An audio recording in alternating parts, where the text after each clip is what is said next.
Good afternoon, Colin here with Techout, and today we're going to be doing a video on the OtterBox Defender for the 12.9-inch iPad Pro, and this should work with the 3rd, 4th, and 5th generation Pro. Again, this is for the 12.9. I'm not installing it in this video, but I will link in the description below a video on how to install an OtterBox case. The video is for a phone, but it is the exact same concept.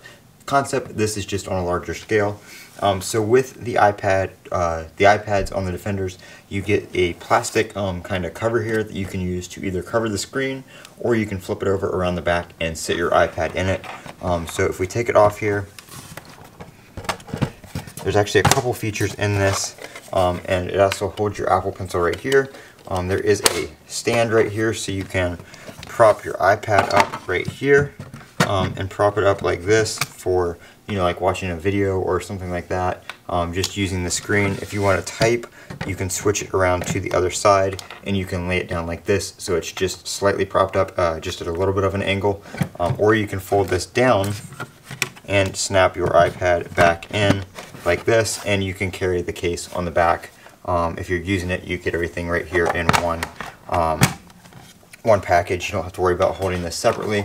It will snap on the back as well. And then for the Apple Pencil, if you want to charge the Apple Pencil, there is a plastic door right here. So this just flips open, and you snap the Apple Pencil onto the side of the case. Now the door will not shut. It doesn't cover the Apple Pencil, so you do have to leave it open like that if you want to charge your Apple Pencil. So that's kind of annoying. I wish maybe they would have made this just a little bit wider. Maybe you could have like a hand grip here or something like that, and you could have closed that over the pencil.